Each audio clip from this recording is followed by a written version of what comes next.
Future Latina show. Hosted by IDM.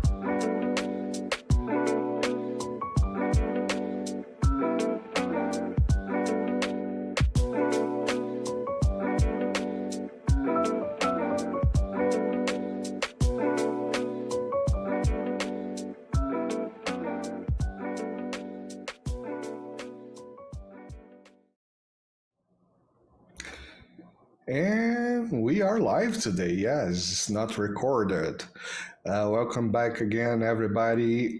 I can see hello from Greece, Trakas. Hello, Trakas. Hello, everybody, and we are back again with the 40th episode of the Winter Welcome Latina to another Show. fun-filled installment of the Winter Latina Show, where we talk about fun things like nukes and potential death and destruction through nukes, with a little bit of humor, of course, on the side, because how else could you discuss such a difficult subject?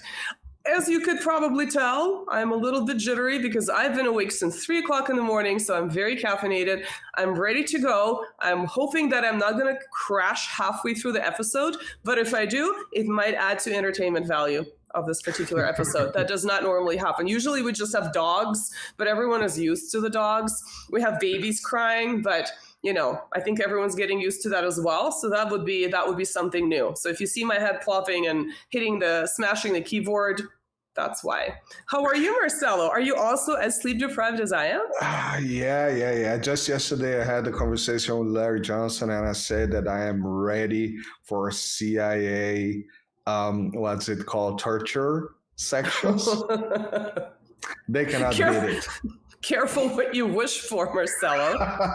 I thought CIA torture was more about sleep deprivation as opposed to... That's the joke. Yeah, he's like, I'm so sleep deprived. I'm going to surpass... Well, we're not going to mention the program because I don't know what the YouTube censors would think about it. But anyway, on this episode, by the way, Mr. Coffee just say hi from the United States. Not kidding. Oh no, as soon as I said we don't want any dog entertainment, there's like dogs jumping at me from above. This is a little early. This normally happens at the end of the episode. What's going on? I just ruined my hair by taking you out in the snow and you're annoying me in the middle of the episode. Okay, she just wanted to show her beautiful blue eyes in the camera and now she's gone. Beautiful blue eye. One eye, yes, exactly. Beautiful blue, a heterochromic eye. So what we want to talk about is the update to Russia's nuclear doctrine, which happened yesterday. But I'd like to preface this with a very interesting poll that Gallup, which is not a Russian company, as we know, released yesterday. And it was basically a public opinion amongst Ukrainians. And according to Gallup, 52% of Ukrainians, so that's more than twice the number from the original poll in 2022, are ready for a very swift end to the war in Ukraine. And that is across all regions. We can link the poll, by the way, to this YouTube. It's on my X/Twitter. And even those that are way removed from the front, so past Kiev in the west being, the most Russophobic regions, they're ready to end the war. So 52%. The interesting thing about this is that they're also ready for territorial concessions, which usually doesn't really get described in the Western media. So people in that country are so sick of the fighting and the losses that more than half of them are ready to end it. And the other interesting thing about that poll is that they would prefer the Europeans to act as mediators, not the US, which I thought was very interesting, considering that by some estimates, some would claim that Britain is more involved in that war than the US, but for some reason, Ukrainians seem to trust the US less than the UK. This could be a separate discussion. But anyway, this was very interesting that came out because Ukraine's Western allies clearly are not ready to end the war, and it seems like they're ready to escalate it. So the other news we've received in the last couple of days was the fact that the US has authorized, scare quotes, Ukraine to use its weapons that are longer range than before and launch them deeper into basically the official borders of Russia. Now, when we say they allowed the Ukraine to do so, we all know that those weapons require information that Ukrainians do not possess. So that information has to come from the source of the weapons. And in some cases, they probably have to be operated to a significant extent by people who are not Ukrainians. So when they say they're allowed, it's basically they're allowing Ukraine to use Ukrainian land to launch these weapons. But someone else, we know who that is, would potentially be operating them. And so the way that Western media portrayed Russian response to this was on Tuesday, yesterday, Putin released an update to Russia's nuclear doctrine. That's not quite accurate, though, because this update has been discussed for months. And obviously, the news that came out of the West and out of Ukraine was perhaps one of the triggers to release the information, but it's not something that was just, a trigger-happy decision because Putin never operates in this way. So before we jump into this, Marcelo, I'd like to hear what you think about it. Well, just on this last topic that you say, if I'm not mistaken, if it wasn't Lavrov, it was Peskov that said that, well, do not expect, cars riding to the Kremlin in the middle of the night because the decisions are already made. So right. It's been strategically discussed and planned, and all that seems to be, already on the account that may happen. So one thing, just Sunday, if I'm not mistaken, I tweeted. I can put it on the screen later. I tweeted something that was the new math, because people forget that war is also about math. And when you insert a new variable on the equation, well, the other side has to deal with the new equation. And I don't think this is a new variable. I have discussed yesterday with Larry Johnson, and all these things have been said for months already. Attackums. While I was tweeting this, I actually jumped over another tweet that I have done, or an episode. Oh yeah, that's it. When I was creating the thumbnail for the episode from yesterday with Larry Johnson, I just tripped on another episode that I had created with Larry Johnson like 2 months ago about the TACMs. So this is not super new. The fact that today or yesterday we had already seen some type of attack from ATACMs, it means that it's there for a long time already, and pretending that the Russians didn't know is just, And for those who missed it, the attack was against the Bryansk region, which is one of the border regions. Borderland, yeah. Borderland. It's also one of the places from which one side of my family comes from.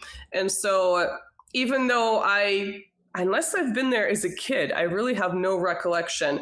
But in my mind, I do have an attachment to that particular area because of the family members that come from that region prior to moving to Moscow. And of course, that was the region that was overrun during World War II. And so my ancestors who were there were under Nazi German occupation. And I think I mentioned this in one of the earlier episodes where the younger family members try to question them about that experience, and they just never wanted to talk about it. So I think you can draw your own conclusions why they wouldn't want to discuss this. But so there is sort of all that really important history from World War II. And I know we keep bringing up World War II to compare and contrast to the current war. So for instance, we talk about, oh, look, the trenches look like they're from World War I or World War II, and the fighting is taking place in the same parts of the Ukrainian territory as in World War II. So there's also that connection for me. So yes, this is where those weapons supposedly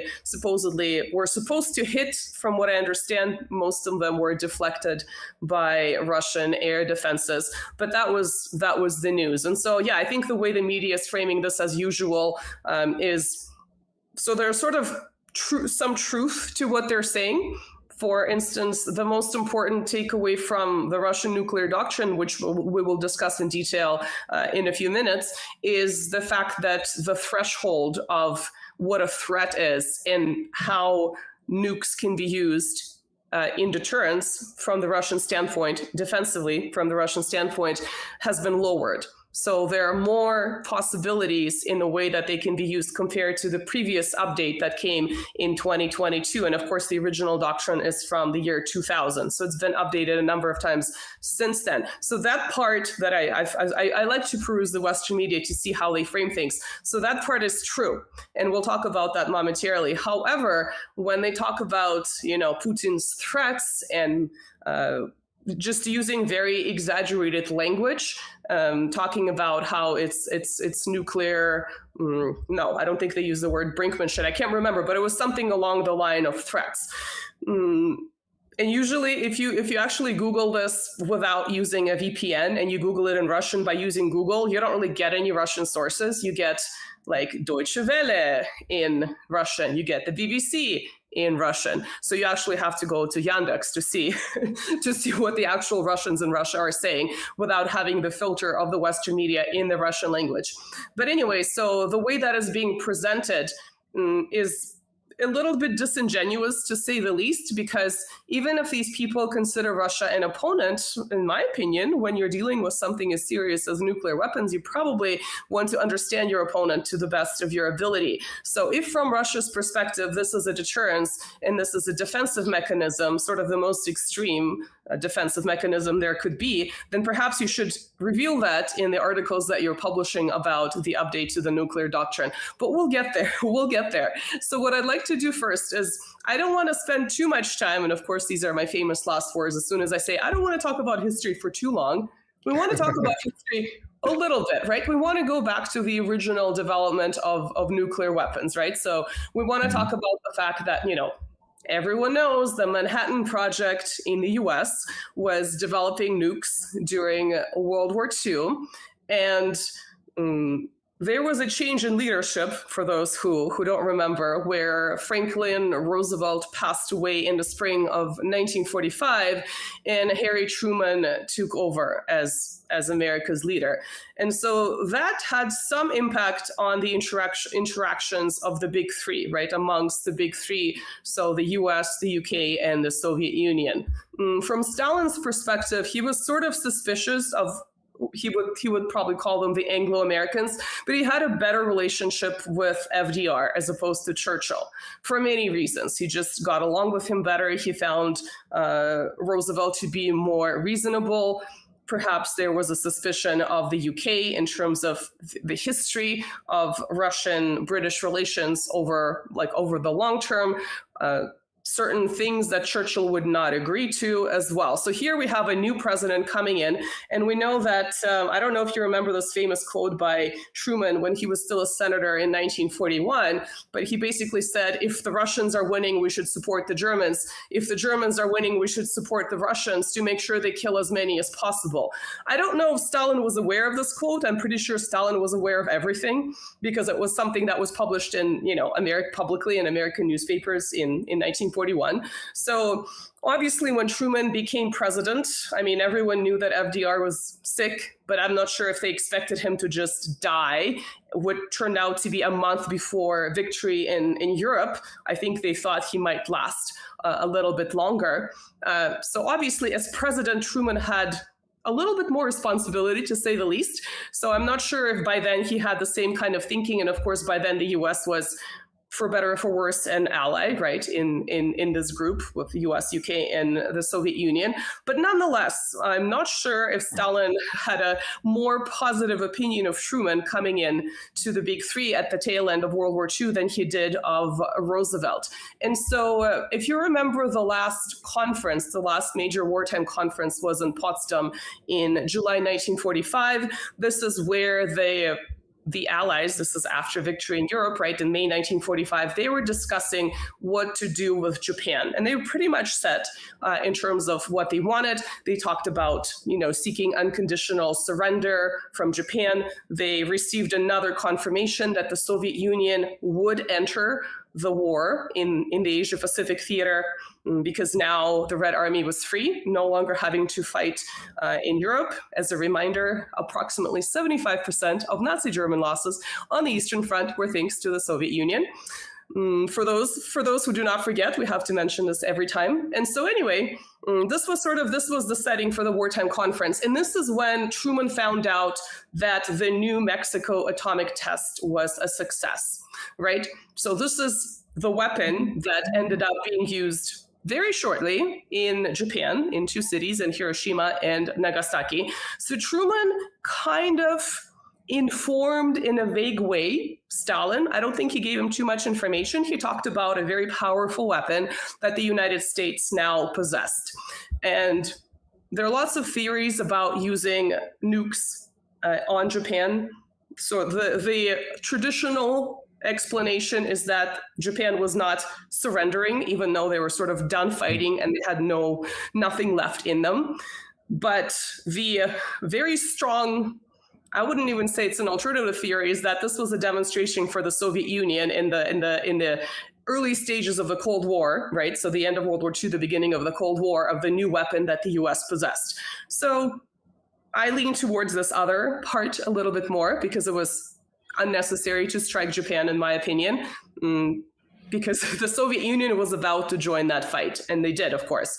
But anyway, so Stalin pretended to not care about Truman's announcement that there's new powerful weapon that the US has successfully tested. But of course, he knew all about it, right? He had intelligence about this. He had all the necessary information. And in fact, the Soviet Union had its own nuclear program that started in 1942.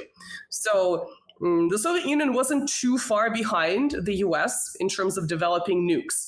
But anyway, be that as it may, I'm going to look on the screen. So if I look like I'm looking on the screen, it's because I am, because I wanted to read out a couple of quotes about using nukes on the largely civilian populations of Hiroshima and Nagasaki on August 6th and 9th, respectively, of 1945.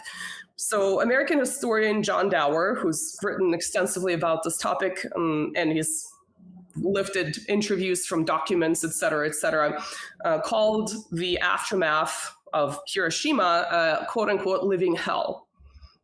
But for the Americans, he said the news was, this is another historian, this is the biographer of Harry Truman. He said for the Americans, the news was a joyous reprieve, quote unquote.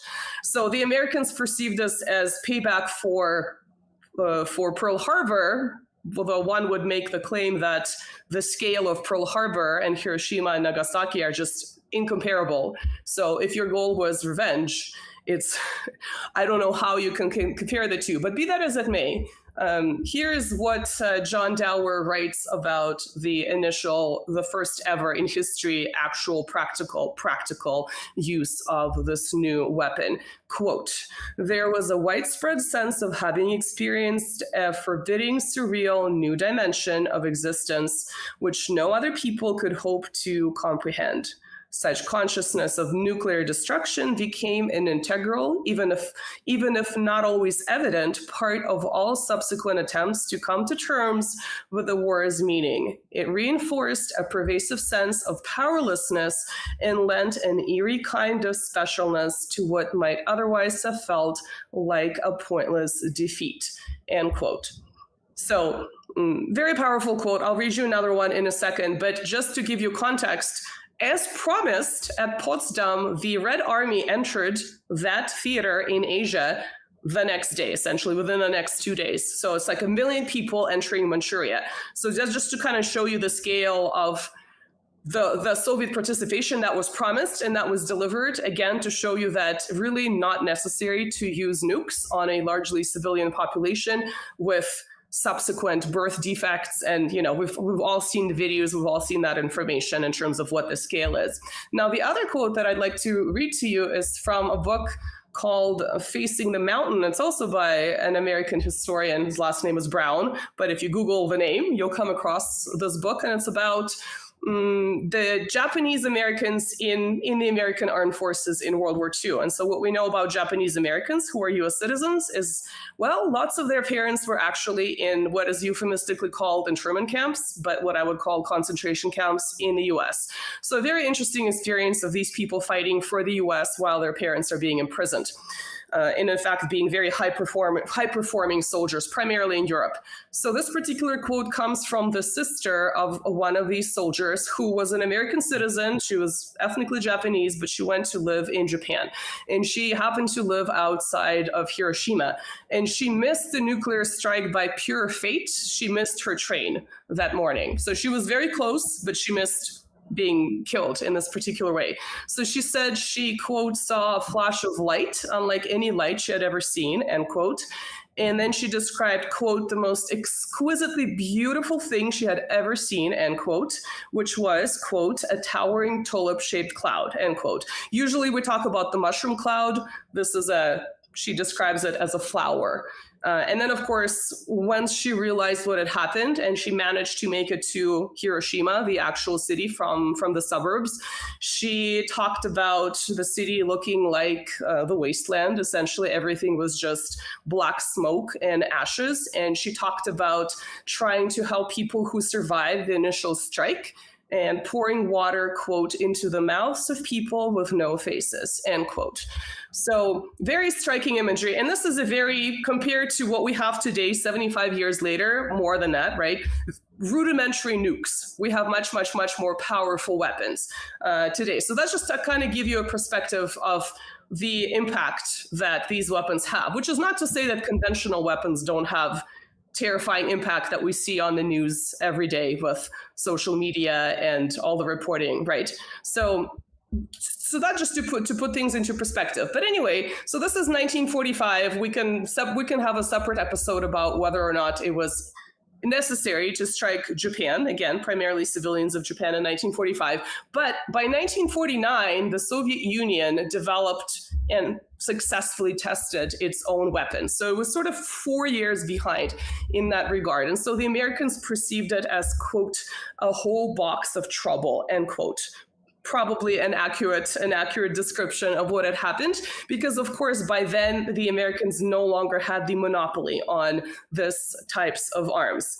So we know the Cold War was basically a period of rivalry between the two camps, two ideological camps, the Soviet Union, the United States. They did not ever fight directly. However, there are multiple proxy wars where they were involved to certain extents, or very involved, right? Korea and Vietnam come to mind, and there's a bunch of other places too. But despite all this, the two sides had a very clear understanding, perhaps because of the proximity, A, of World War II, B, of these nuclear strikes, of what the impact would be of using these weapons again. So, they developed the doctrine of mutually assured destruction, right? Which is abbreviated as MAD. I think that's a pretty accurate way of perceiving it. So they knew that it's sort of the most prominent doctrine of the Cold War. So they knew that a full-scale nuclear exchange would lead to the annihilation of both sides, right? So nothing would be left. And of course, the most famous example from the Cold War period is the Cuban Missile Crisis from October 1962. Now, anyone who can Google the most... Which, by the way, everybody calls the Cuban Missile Crisis. Nobody calls it the Turkish. I know. Nobody calls it the Italian and Turkish missile crisis. I know. I wonder why. But I think that really does the title, and it's the English name of it. In Russia, we have a different name for it. And so the interesting thing about it, of course, is that the focal point is on the fact that the Soviet Union was gearing to put nukes in Cuba, sort of next door to the United States. How dare they? Cuba obviously just had a revolution, so it had sort of an ideologically similar government to the Soviet Union. So obviously the Americans perceived this as very dangerous, and historians know this, and anyone who can go on an encyclopedia website would know that this was in response to the American placement of Jupiters in Italy and Turkey Turkey, right on the Soviet border. So this was not something that Khrushchev, who was the leader at the time, initiated. He was responding to the American actions. But be that as it may, there was this escalation. The Americans, of course, freaked out. The Soviets were not going to back down. Eventually, though, within weeks, JFK and Khrushchev had to interact and de-escalate. But this is when sort of in common lore, the world came very close to nuclear annihilation with that standoff. We know there was that famous doomsday clock in the Cold War period, and this is when the clock came 2 minutes to midnight. Marcelo, I'm sure you can think of a certain band that came up with a certain song called 2 minutes to midnight. So this is Iron Maiden in 1984, right? So that's another sort of famous reference in pop culture, but to just kind of show you the way to which people were aware of that nuclear threat, right? So you had famous rock bands, early metal bands, right, talking about it. I'm not sure if people today the general public is reading the news as much as people were tuned in previously. This might be because people are tired of cable news because of the half-truths or omitted information that comes from cable news, whether it's just the fact that they're more tuned in into social media, but more like the pop cultural side of social media. Be that as it may, I don't have the same sense of people being scared of the current possible nuclear escalation as much as they would have been during the Cold War. Although back then it was very much advertised in schools. People had their little exercises in public schools of hiding under desks. Exactly. Yeah, I know. That's going to help. Yeah, that's really... I always remember South Park, when the volcano comes out and dug it over and right. Lava very helpful. Flushing the people out. And I also don't think J-Lo and Anita are writing music about, nuclear exchange to music or anything like that. Although I don't think Madonna was writing music about nuclear exchange in the 1980s, so you kind of had to have a different kind of music to even address the topic. But yeah, I mean, it's actually kind of interesting if you go back to the 80s and the early 90s and you think about, like Megadeth talking about war. So I think those bands were more political than I don't think of any even like rock bands that would be political to in this way today. So yeah, perhaps it's a combination of factors, but it doesn't seem like the general public these days appreciates the way that this situation can escalate. Hopefully it doesn't.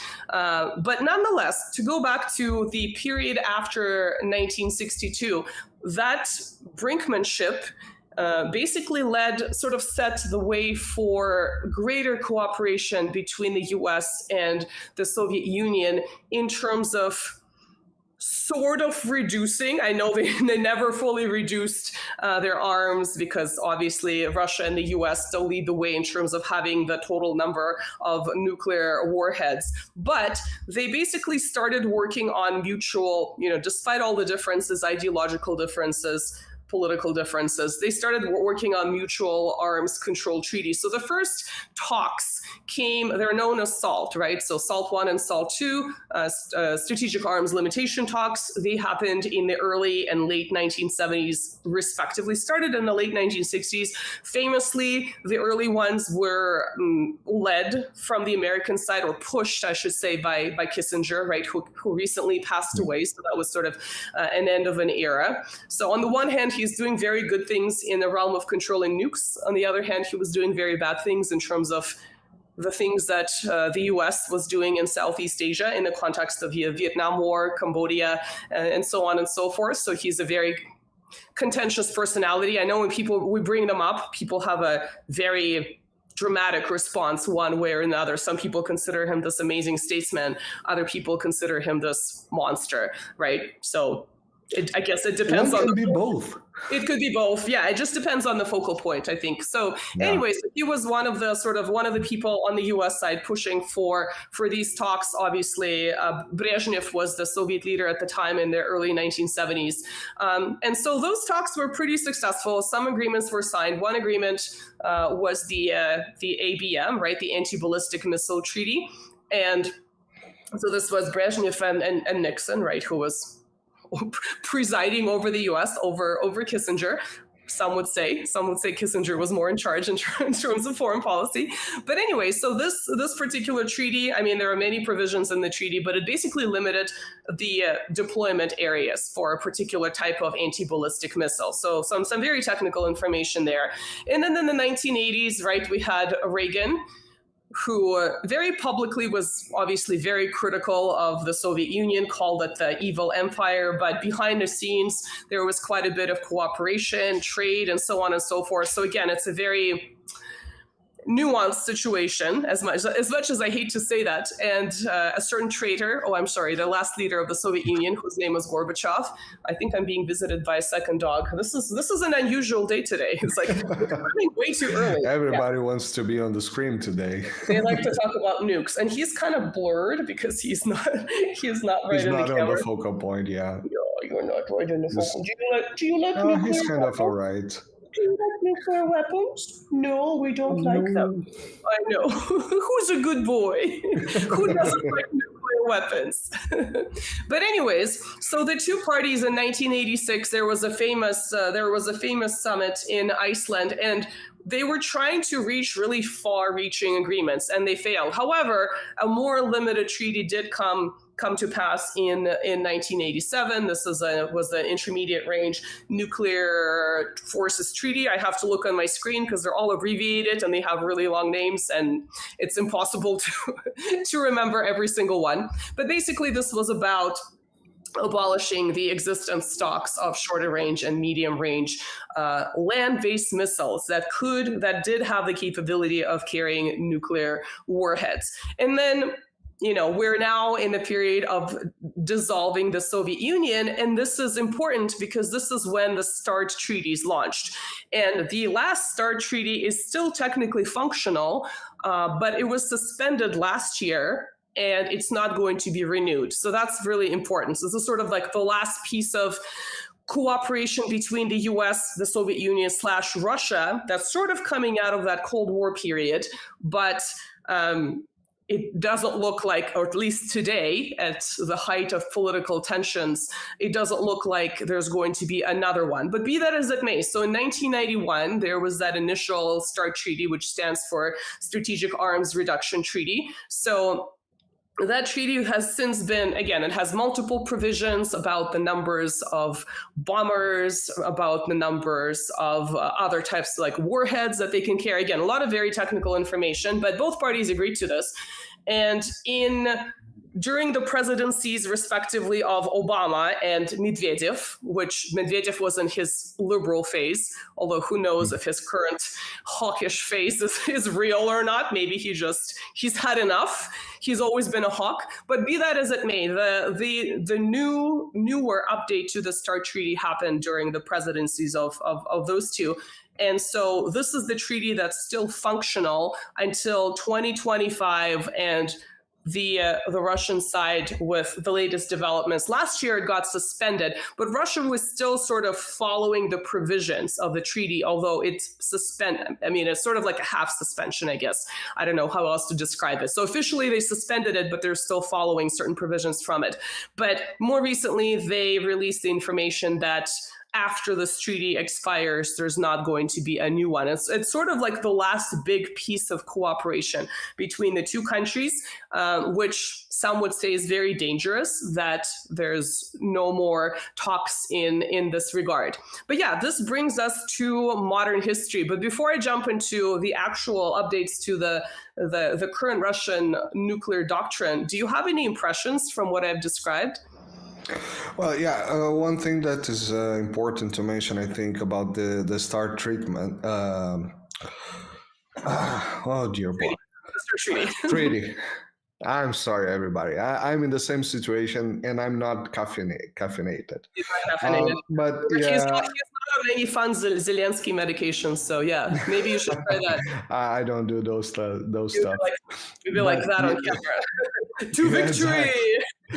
but I will have very bad teeth by now. But so better stay away from stuff.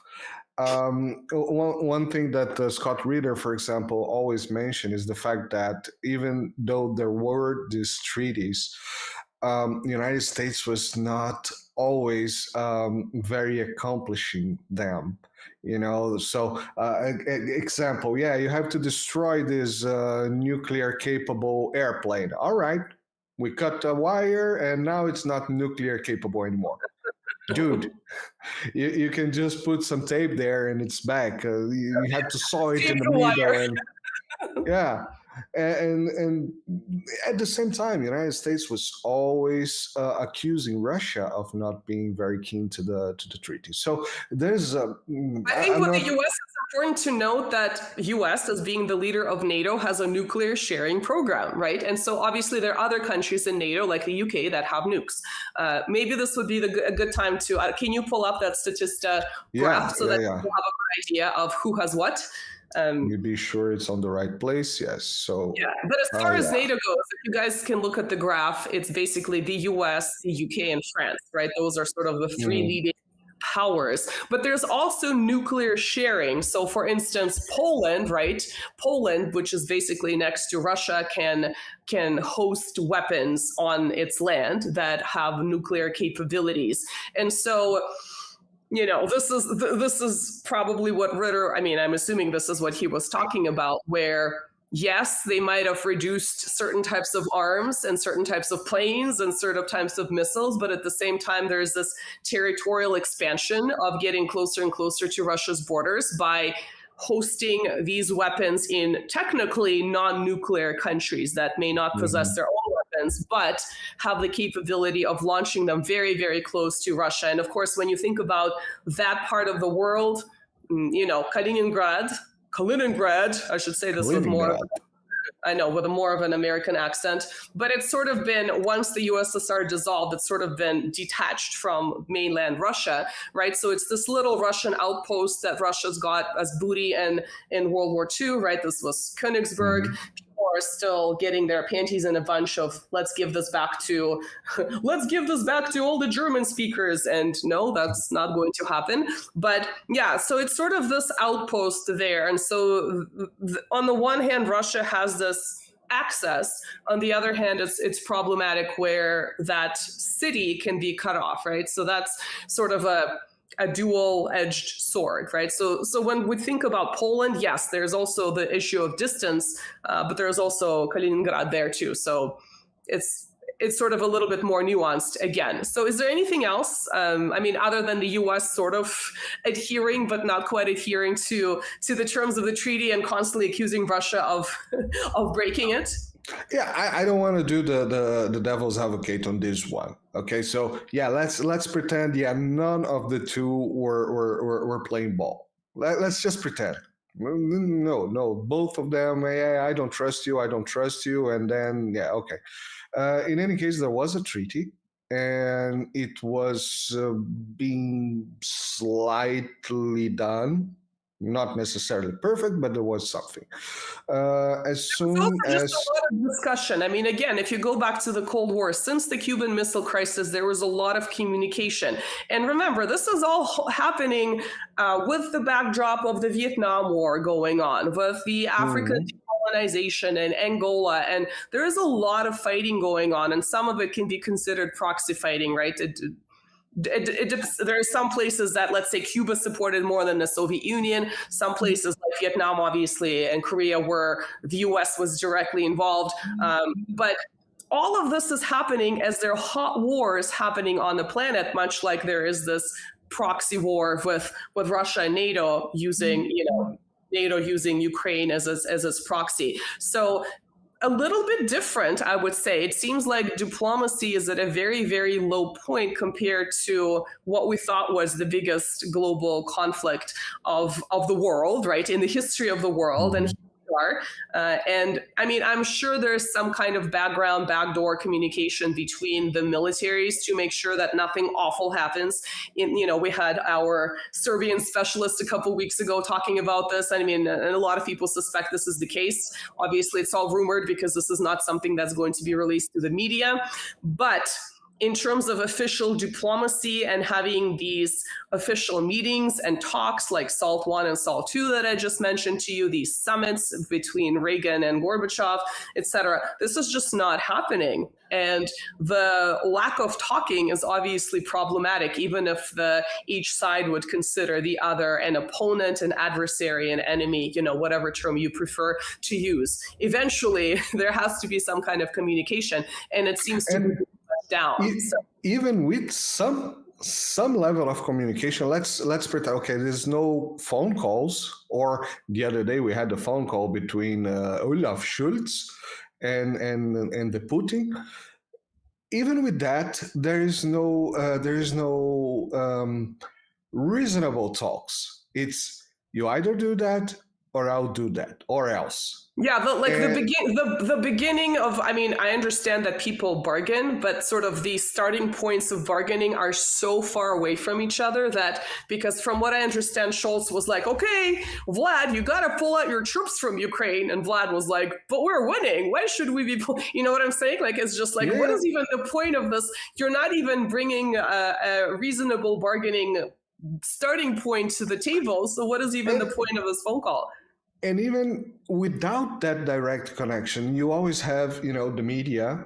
The media outlets are a good place for seeing this. If you see the Wall Street Journal, New York Times, all of that, those things are made to propagate whatever the government's thinking, or whatever the deep state's thinking, or whatever the military is thinking. Or to plant a certain idea and to see what the reaction would be coming from. Exactly. Yeah. And even like that, when you pick up Western, if you look at TASS, and you can see some floating ideas there. Mm-hmm. But when you pick up Western newspapers and outlets, Deutsche Welle, whatever you pick, it's always you have to fulfill Zelensky's plan or else. There is not a drop of. This is why I mentioned the Gallup poll in the beginning, because this is a poll coming from a non-Russian, non-Ukrainian source, right? It's supposed to be objective, for what that's worth. And more than half of the population of the country that is where the war is taking place wants it to end as soon as possible, to the point where they're ready to give up their land, or certain sections of their land. And obviously, as that's happening, there's this escalation. So there's this complete disconnect between what the people of that country want versus what the Western allies want. And that is a very clear indication, once again, of the famous caustic, very gallows humor quote of "to the last Ukrainian." That demonstrates "to the last Ukrainian," which is very horrifying and tragic, because, these days, a lot of those people are just being pulled off the streets. They're not all that keen about fighting. Yes, if you look at that poll again, if it's to be believed, there is a certain percentage, it's less than half, that is still wanting to continue fighting, but it's definitely reducing every month, right? It's decreasing every month. So even because the people that are willing to fight are dying. So well, that's true, but also, and a lot of them are abroad and not really wanting to. This was interesting because I don't know if you saw, I posted statistics, and some people were freaking out because they're coming from the FSB, right? The Russian security intelligence, internal intelligence, domestic intelligence, and they're like, the FSB. It's like, well, they're the ones screening who is coming in from a state, official enemy state. Well, I don't know if it's not designated as enemy state, but right. So yes, it's going to be this government body that's going to be screening them. So yes, their statistics are probably pretty accurate. But anyway, they had a statistic of over 100,000 Ukrainians trying to enter through this one airport in Moscow, the international airport at Sheremetyevo. And they let in more than 3/4 of these Ukrainians coming in with Ukrainian passports, and they had to send back. So I think it was like 78 22-ish or so. I think that was sort of anyway. So it's still a very large number of Ukrainians. I mean, with the initial stages of the war, a lot of Ukrainians, right, from eastern Ukraine, from the south, fled to Russia. That number is in the millions from 2014, but even in 2022. But even now, these were the statistics from October 2023 up until October 2024. So 100,000 Ukrainians trying to get in for this one airport. Like, that's a big number into a country that's attacking you. Just to draw the picture, I have a very good friend, fantastic. He even came to a show in my channel once. He's a lawyer in Brazil. He's from a family that is a Russian-Ukrainian diaspora. And at the beginning, when everything began, he was very upset with Russia and all that. And very rapidly, he contacted his family in Russia and Ukraine. The Ukrainians moved to Russia, and they would say, "Oh, look, this is crazy. Do not keep thinking that Ukraine is the poor country here." And I'm talking about someone that I know. I'm from Brazil, that lives in Brazil. I know, and I live in Italy. And it came to me, this information. Plus, of course, I know a lot of Ukrainians, and I got the big picture just in the beginning, only in the beginning on that. Yeah, I mean, it is anecdotal, but I think the statistics are pretty interesting when you have numbers in the millions that surpass, I think, Poland, which is the sort of the country in the EU that had the greatest number of refugees coming in. So that was very significant. But yeah, still seeing, like I was thinking like, okay, we're now going on how many years of this war? Like, there's no way that many of them are trying to move to Russia through Moscow, through the central the central international airport. No, they're still going there. So, and some of them are coming through third countries, so they would be going, let's say, through Turkey. So, they clearly aren't trying to be refugees elsewhere. They want to go to Russia. So I think, again, this is a piece of information that's missing from the Western media, and I wonder why. But yeah, the people that were turned away, I think the security services are screening their social media and just seeing, obviously they don't want to let in any sabotage groups, because we've already had incidents like this, and for people who look the same and speak the same language, it's a lot easier to blend in and pretend to be a refugee. But yes, having the aggressor country continue taking in these refugees, I think is very, very interesting. But yeah, no one seems to be listening to the general public in the country that's basically the site. I know, why bother when you can continue testing weapons and writing off and budgets making a hell lot of money. Yes, exactly. But let's get into the doctrine. So like I said, the initial one is from the year 2000, and it's been updated in 2020. And so the new one is, this is the year when it's been updated some more. And so the biggest updates, there are two biggest updates. And of course, there's a lot of detail, and I'm going to have to keep looking on my screen because it's like really specific language. So number one, the number of threats has been expanded from 6 to 10. So from 2020 to 2024, the one that came out yesterday.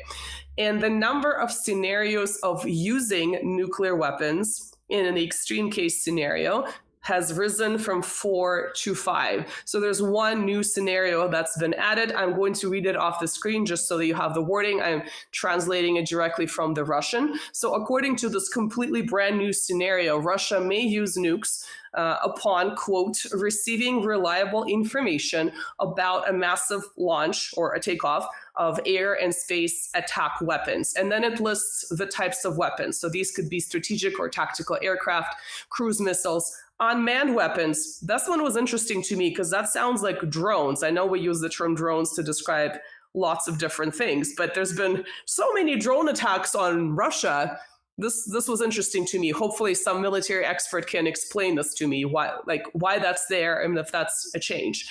Hypersonic and other aircraft, and basically crossing the official state border of the Russian Federation. So this is the new scenario of where Russia can or may use nukes. But overall, Russia still considers, so this is not a change, it still considers nuclear weapons, quote, as a means of deterrence.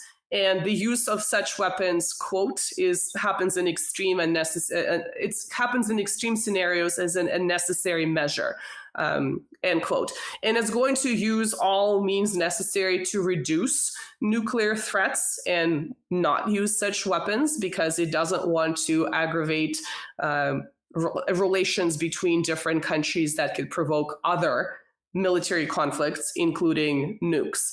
Now, the guaranteed deterrence of a potential adversary is sort of one of the main points in this doctrine. That hasn't really changed much. I mean, there's a little bit of a change in verbiage. And basically, both the new document and the old document talk about the defensive nature of using nukes. I think this is the piece of information, like I said, that's usually missing from the Western media. It talks about nuclear blackmail, threats, et cetera, But again, if you want to understand the party that has the greatest number of missiles, like the diagrams that we just showed you guys, it's probably good to understand their perspective that deterrence and defensive measures are the top two factors here. But the Western media, like I said, is not wrong in the sense that the threshold has been lowered. So, for example, I don't know if you saw this part, but basically there's this idea that nukes can be used against a non-nuclear country if it's working with another nuclear country. So again, if you think about Ukraine working with NATO, specifically US, France, and Britain, the nuclear possessing countries, that would qualify in the situation. And also, if one member of an alliance is using nukes, that means the entire alliance could potentially be the target. So again, a lower threshold. The other interesting thing here is that Belarus has been included with special guarantees of protection. Obviously, Belarus has been playing a special role in the war in Ukraine, but also Belarus has been sort of integrating with Russia for the past couple of decades. It's in a union state, which means the two countries are sovereign and separate, but they're pretty integrated economically. Now they're integrated militarily. And so Belarus is included in terms of being threatened in the ways that the doctrine describes. And so the thing that's new here as well compared to the 2020 version is that we're no longer talking about threats to the very existence of both states, but we're talking about what's described as a critical violation of their sovereignty and territorial integrity. So that could be read, again, that sounds a lot lower to me in terms of the bar, right? Existence versus sovereignty, territorial integrity, how that's being interpreted. You know, I can interpret this in many ways. I think you can too. I mean, it does have the examples of literally crossing the border of these particular types of aircraft. So yes, that's a violation of territorial integrity. But I think it can also be interpreted in other ways. And, you know, a document is a document as long as it's being interpreted by someone. So I think there's that issue here. Do you have any thoughts before I go down and I give a couple more points? I would like to say one thing that I have realized back at the time. I was supposed to make a video about this and I didn't because I was becoming a father. So just it was a crazy moment.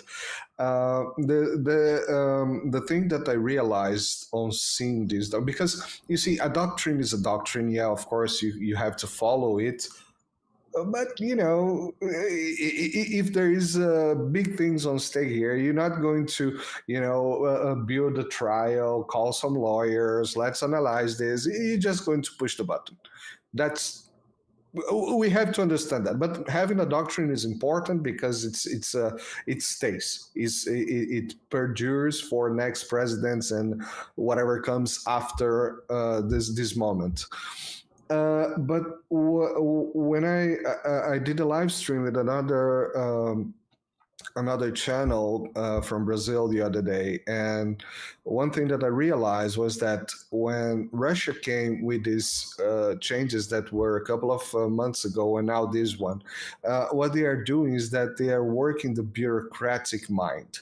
And this, do I mean? Are they working the Russian bureaucratic mind? No, the American bureaucratic mind, because these people, they think different. Legalistically. They think bureaucratically. It's not even legalistically, because a lawyer or a jurisdiction person is able to reason mathematically. These people think in a bureaucratic way. So for this to happen, you have to stamp this document, go there, get signatures, blah, blah, blah, blah, blah.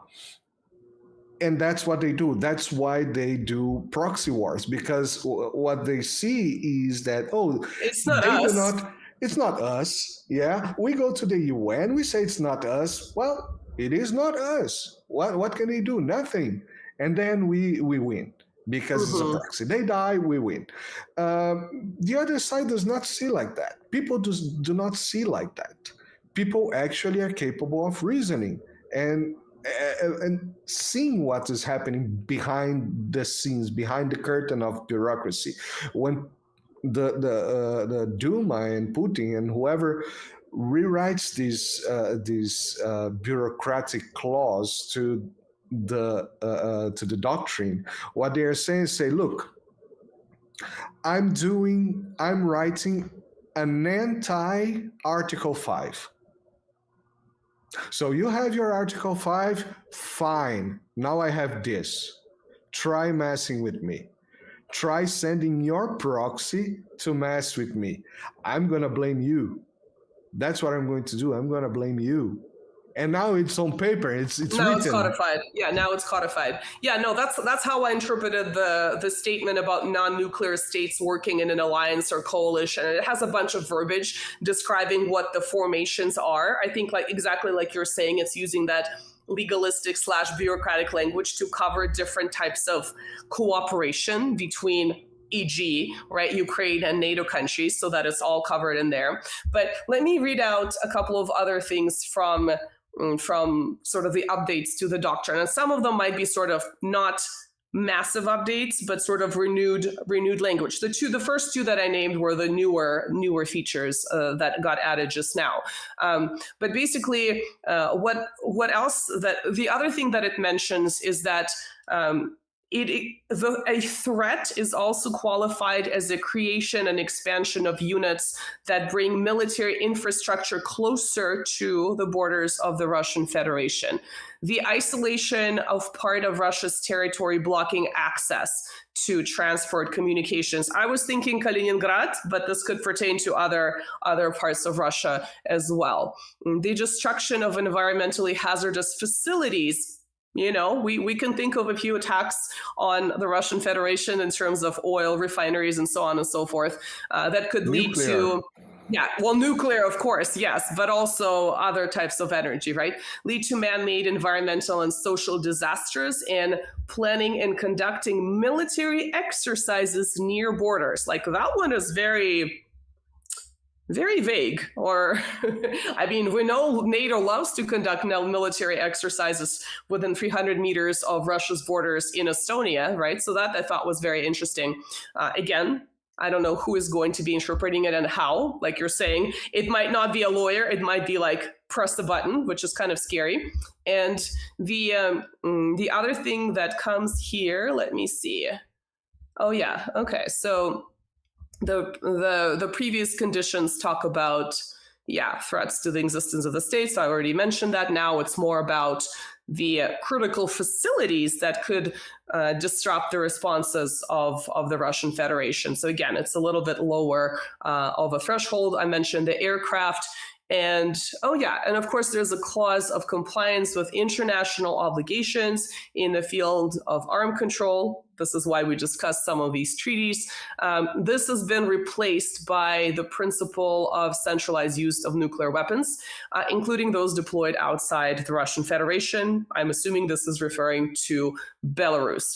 So these are sort of some of the major changes. Like I said, the top two were the number of threats and the number of scenarios. Those are the ones that are different, and they have been expanded. But also the verbiage in some of the other clauses has been changed, and the threshold, once again, the bar has been lowered. So what do you think? Yeah. So I again, the bar can go lower, and I don't think they are going. So just had a question here on the in Portuguese on the chat asking. So Russia is not going to do anything.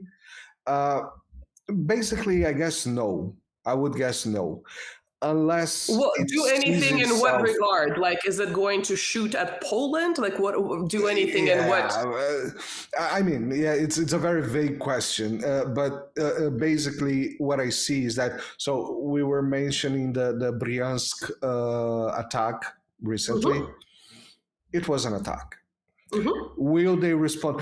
Because then it comes to the Western mind of panic and craziness. Just push the button and start throwing nukes everywhere. They're not going to do that. I don't see them doing that. I think they will be able. I really don't think it's going to happen. It's a personal view. Okay, I do not doubt it may happen. But the latest videos that have been flowing on Twitter, I'm kind of relieved that Italy is not on the targets. Although I know people in France, Germany, and England, so I prefer that they does not do it. But what I think is it's not, as I said, it's not that much about lowering the threshold for for pressing the button, but blaming the right person. Okay, so what I've seen also on Twitter these days, floating this video of Putin say "Hurrah" and then Kiev burning. I don't think they're going to shoot Kiev. I think they're going to put the dots and say, "I blame you for this, and I'm going to shoot you." And I'm looking at Britain here. I'm going to shoot you.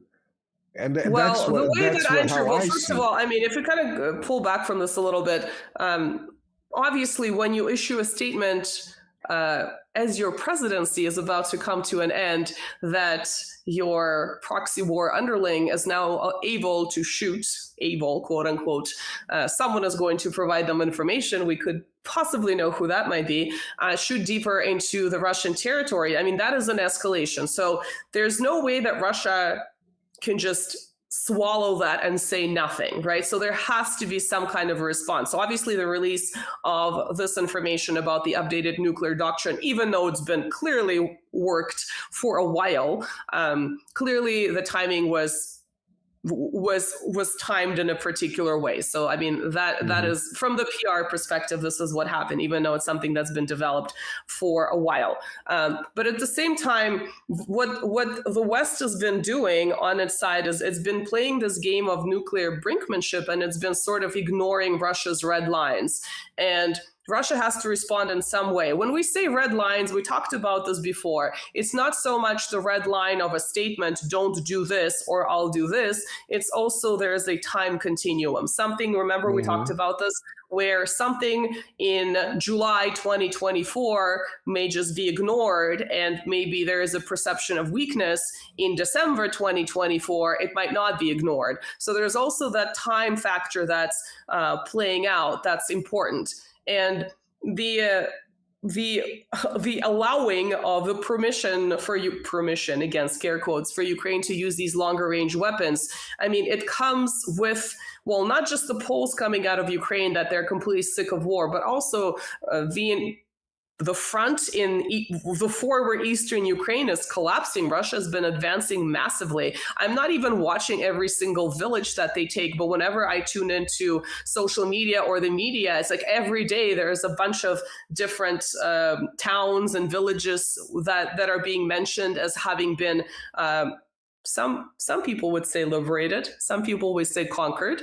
You can take a guess which one which term I would use, but for the sake of being on YouTube, I'm not going to use it. But anyway, so there are clearly a lot of developments happening there, and the Russian army has been advancing. I mean, the Western media, for all its lies that it's issued in the past, it's kind of been forced into admitting the fact that front is collapsing for Ukraine. So that's another background, right? So yes, there might be permissions to use certain types of weapons, and they have been supposedly launched into Bryansk, then they've been mostly deflected. But war goes on, right? There is, and this is why when that news about, let's freeze the conflict with the new presidency in the US and let's just kind of make it a North-South Korea scenario. From what I've seen, at least coming from Peskov as being the official spokesperson for the Kremlin, I know he's made a couple of mistakes. I'm sure this was not one of them, but he said this is not something that's acceptable. So, I mean, Russia obviously knows that if it's gaining ground and it's going to reach whatever objectives is in the mind of the Kremlin officials, we don't know what they are. I know what I would do as a non-military person, what I think would make sense. And we had multiple analysts here talking about the left bank of the Dnieper, the right bank of the Dnieper, right? There's all that type of analysis. So I know what I would do if I were in that position, but we don't know what information they have. We don't know what their goals are like. We don't know if they're thinking 15 years from now and the parts of Ukraine that are not going to be conquered or liberated, depending on what you see by Russia, that they may come later peacefully. So we don't know what discussions they're having. But anyway, so there's that happening with all of that exchange going on. But just in general, I think even though initially I thought the nuclear threat was exaggerated, and I think a lot of people in the media and social media, they just love the clickbait of sharing images of mushrooms clouds and all these simulations that are terrifying. And we all have families all over the place on both continents, right? And, you know, in Russia, in Europe, in North America. So none of us have bunkers. So obviously we might have a particular opinion about a government of a certain country, but we also would prefer to see our families and be alive, right? So, I mean, I think it's kind of even if this threat is exaggerated, we still have a healthy sense of wanting to be alive on this planet for a little while longer, right? Just yesterday in this conversation with Larry Johnson, one point that he rose that I think it's interesting. Well, with Biden leaving the scenario, they need a little bit of drama, because things are not going, and you just mentioned that, you know, the front lines are collapsing, things are not looking good at all for Ukraine, and they need a little bit of drama, you know, and they did. This is even, from what I understood, his declaration for the usage for allowing Ukraine to use these missiles, it's not even something very confirmed.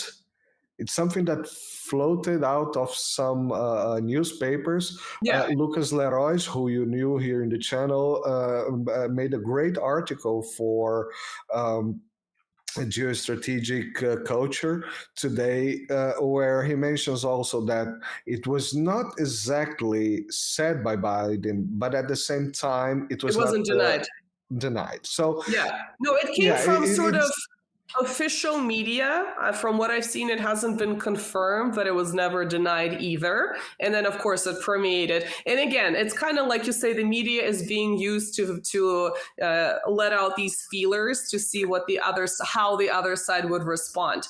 But at the same time, Trump did not make a declaration, but his son came out. Yeah, I did see that. Yeah. His son came out about this. So what I believe in my pure mind is that... in my pure sleep-deprived mind. In my pure sleep-deprived and uncaffeinated mind, is that probably the phone rang somewhere between the next president and the Putin, and they have a chat. They say, look, dude, forget this senile guy. He's just wandering around. Never mind. As if he's January the 1st, one I'm going to making do decisions. something. As if he's the one Yeah. making decisions, Yeah, as some would say. But he would probably say, just look, January 1st, or whenever I started my mandate, I undo all that. Just relax. But of course, relaxing is also putting clear that, hey, we got your message. Here's the message for you guys. But let's look at the development of, for the past 30 years, NATO has been moving closer and closer to Russia's borders, right? Yes, there was no written agreement in place. There's lots of documents about the negotiations. Gorbachev's statements are BS. We know that. It's because even Western media published what those negotiations were like. But even if those didn't take place, the idea of not respecting the security, the immediate security of a country that has the greatest number of nuclear warheads in history, probably not very smart, even if none of those talks took place. It just makes no sense. But okay, so there's been that escalation. And then there was what some people would call regime change in Ukraine in 2014. And that was another escalation, right? And so everyone thought that Russia was bluffing and there were these Minsk agreements. And even I didn't think there was going to be any kind of a response. And all of a sudden, there is an escalation February 2022. I was just as surprised because I thought these Westerners are going to keep pushing. And I guess I kind of underestimated the Russian side. I mean, someone in the Kremlin decided that the country had been pushed into a corner and this is a battle for survival. And I can see why they would decide that. And so we all sort of, I mean, yes, some people thought maybe it would happen. But a lot of us thought that, no, there's no way. He is bluffing. This is not going to happen. They're going to continue running over all of these red lines. And all of a sudden, this is where we are, right? We're now almost 3 years into this, the escalation of the armed conflict that started in 2014. And so, you know, the Westerners, the politicians, the media keep saying, oh, yeah, Putin is just bluffing. He's just updating this doctrine just to say something. But I mean, at some point, you know, I didn't think there would be a response to the Ukraine situation, and there was. I would prefer not to see a response to any of those escalations with the nuclear means.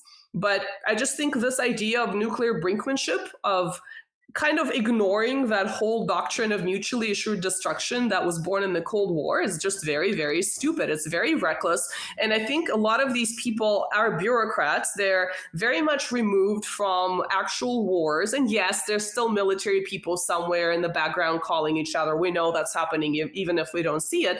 But again, I think that removal from armed conflict and from seeing the results of these weapons, I think is kind of dangerous. People just started perceiving it, including these bureaucrats, as a video game. Perhaps they have really good technologically advanced bunkers. They don't have to worry about it. I don't know. But that brinkmanship is not doing any good for anyone. And so at some point, like you're going to go too far, right? Like that's the fear. So the situation, for instance, with F-16s, right? Providing there's all this hoopla about giving them to Ukraine, not giving them to Ukraine. Finally, you know, there was a decision made, and then Russia issued a statement that we're going to interpret these airplanes, these jets, as having the capacity to be armed with nuclear warheads, right? We don't care what's in them. We're going to interpret that as a threat. And again, that was sort of ignored. And the whole situation is sort of, I mean, it's sort of happening, but we haven't really seen a lot of developments with that. But there's also been like those escalations. I think that people now that they're no longer talking about these planes, that people almost forgot about them. But that was another escalation, right? So at some point, everything was an escalation. Everything was an escalation. For the last 2.5 years, slightly more than 2.5 years, we've seen javelins, we've seen HIMARS, we've seen M777 howitzers, we've seen F-16s, we've seen everything they could throw. They throw the kitchen sink over Russia, and every escalation got a response. This response, I think, but these are all conventional weapons, which is not to underestimate conventional weapons. I mean, we've seen how many dead people are, you know, fertilizing the fields of Ukraine. I mean, that's not good to say the least, but going from conventional to nuclear, again, thinking of the doctrine of mutually assured destruction. I mean, I would like to think that it's being exaggerated, and that, from what I've seen, the people in the Kremlin have cooler heads than the people who've been escalating. But at some point, you don't know what's going to happen, right? It's a, I think it's a healthy fear to have. Of course. No. I was about to say that. I had a live stream here with Lucas. And Lucas is probably the most decent warmonger I ever met. And I'm not smearing the guy. He's decent warmonger. No, because it's like a compliment and a criticism in one. Because he's the person that has the sanity to understand that you cannot do this, and the perception that using these should be a way out, should be considered. And I was having a live stream with him where I posed the question or the perception by watching Martyanov and other military that, hey, perhaps, just perhaps, because Russia looks very calm about all this nuclear narrative, perhaps they have capabilities that we don't know about, and they are able to easily survive an attack and perhaps not even need to respond. His answer was, and again, I posted this commentary about him just to understand. He said, look, whatever is the reality, I don't think we should ever consider not fearing nuclear weapons. Exactly what you just said. And the mutual destruction assurance should be always, whatever science you can try to use to disprove it, you shouldn't even try to disprove it. Just philosophically have this in mind, for Christ's sake, just have this in mind. Don't try to do math over this, because if someone comes out with an idea that, perhaps you can survive. And we have seen articles like that. Yeah, we have seen articles like that. So what impact will World War III have on investors? It's like, thank you, media. That's a real article. Go look it up after this episode. Yeah. Buy Bitcoins.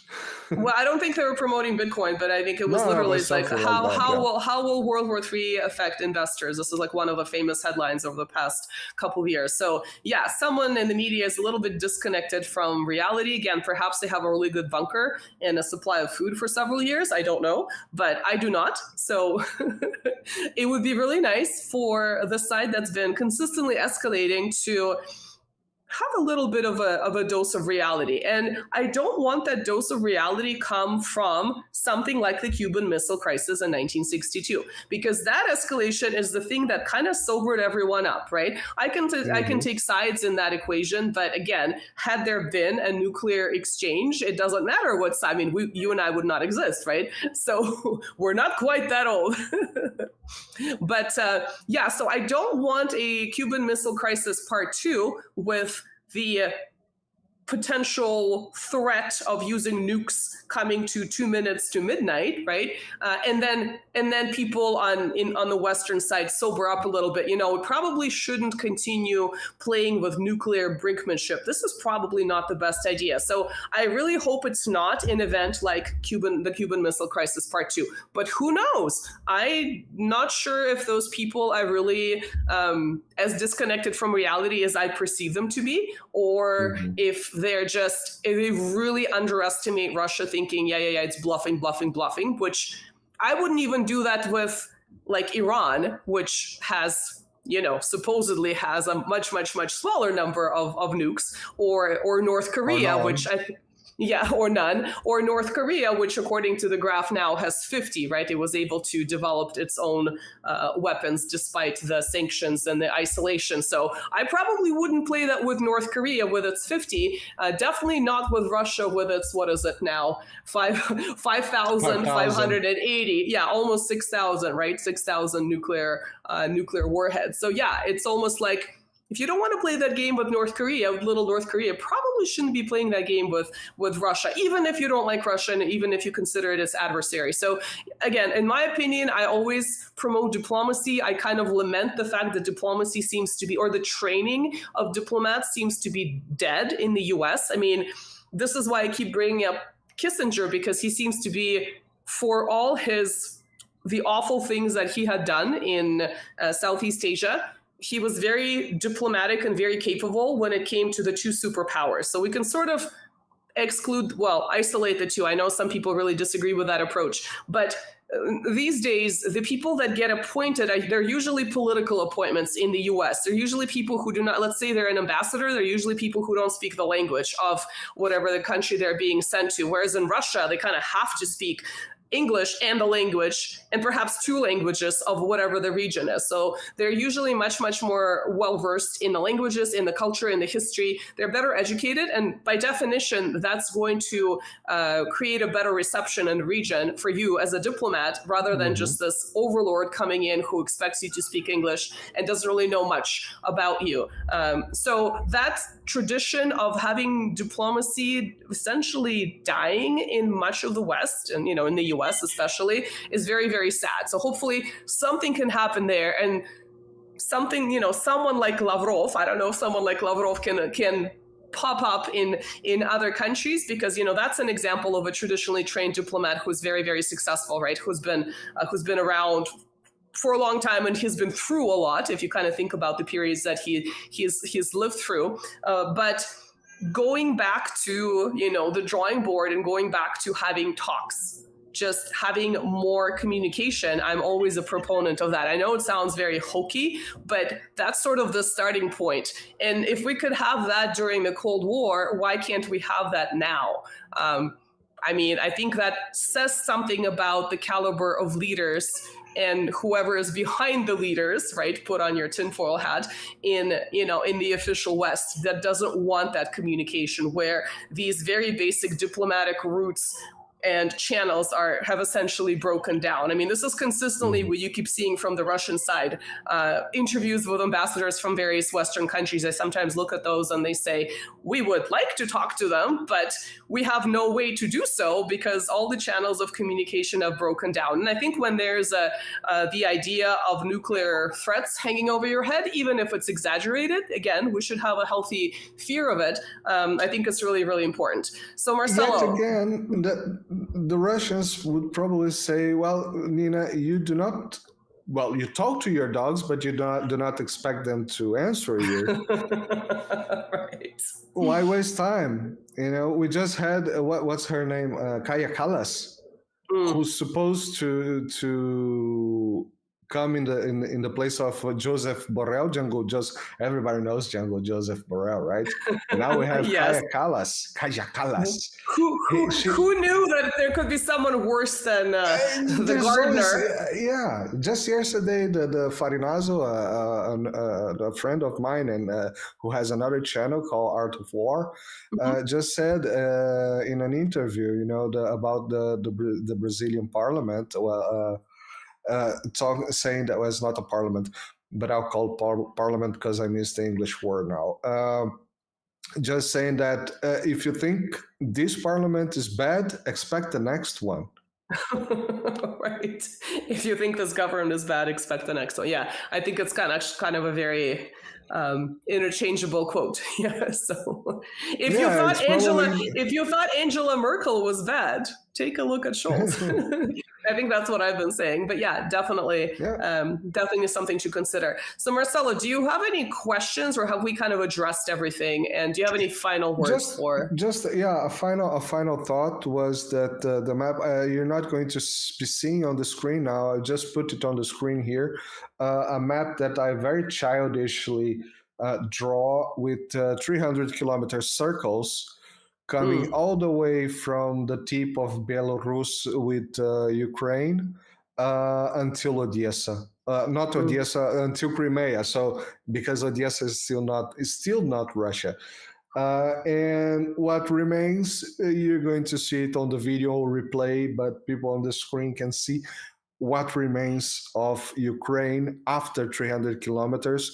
And that's just considering, that Russia is going to create a buffer zone just to take care of these attackams, because the Storm Shadows and some other French, Germans, what's the German one? Whatever, they have even longer range missiles. So this is just to have an idea about 300 kilometers, whatever will remain of Ukraine if Russia decides, and will have to. It's not about the decision, it's about being forced to push a buffer zone of security to Russia and Belarus.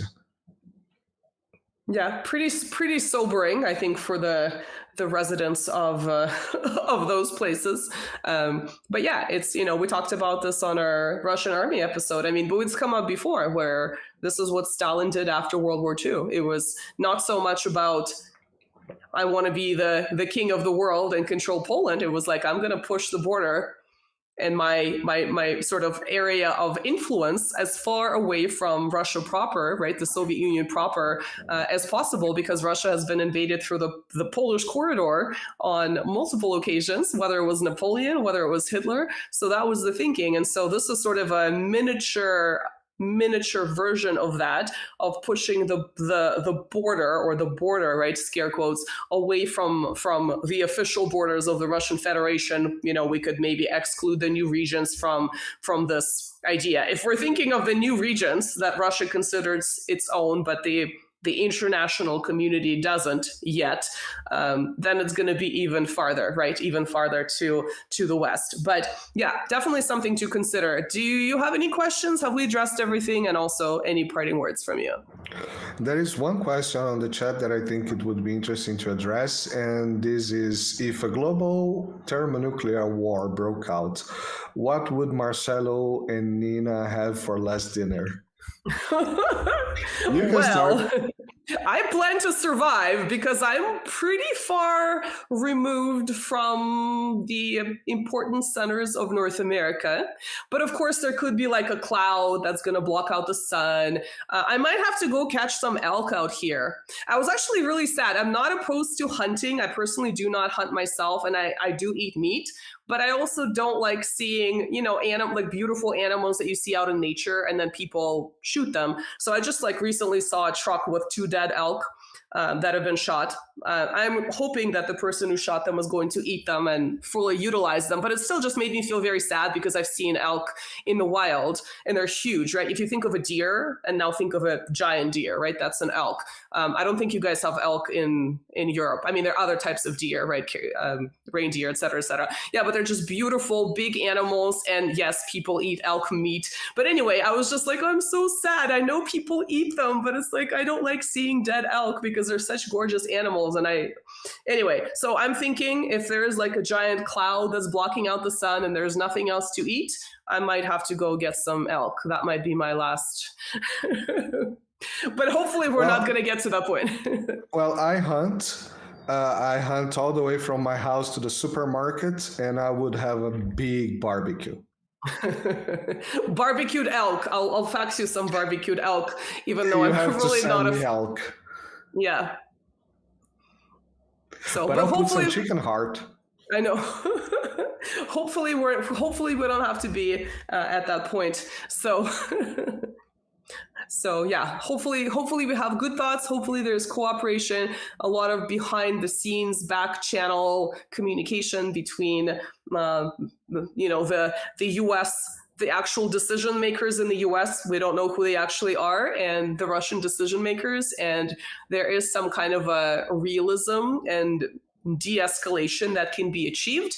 And I think that all the Kayas of the world are just going to follow the overlord is going to say jump and Kaya Kallas is going to say how high, because remember her parents were pretty important in the Soviet Union. She obviously rebranded herself as this anti-Soviet, anti-Russian freedom fighter. She can rebrand herself again, although I suspect People like her, I just call them middle managers. They get chosen to occupy a particular bureaucratic seat. It doesn't really matter who is in that seat. And the next person that replaces them is going to be just as useful or useless, depending on your perception. So that's all I have for you guys. Hopefully this was helpful. A lot of history blabbing. But history can teach us that even two superpower adversaries can communicate. That means that hopefully should communicate and could communicate. And so hopefully the countries that are currently in conflict could communicate so that we can continue not eating elk and we can just eat our regular meals. Barbecue is still good. So so everyone wish Marcelo to get enough sleep because he seems to be reaching my levels of sleep deprivation, and that's never healthy. That's never healthy. That's never and I would healthy. like also to remember everybody that all the links are on the description. If you want to help the channels, you can send super chats, or for Brazilians, you can use Pix. For Nina, you can buy her a coffee. She'll be very happy. She needs coffee. Also do I. I should make her buy me a coffee. I accept super chats too. So don't exclude me from you have that. super chat as well now. I do. So super chats for Nina as well. And thank you very much, everybody. Nina, you have any last words before we finish this episode? We will see you next week, free of any nuclear exchanges. And let's keep positive. That's why we're gonna stay positive. We're gonna hope that the threat is being exaggerated, but we're gonna maintain a healthy fear thereof, like we discussed. Thank you guys for watching. Thank you for tuning in, and we will see you very soon. Bye. Bye bye.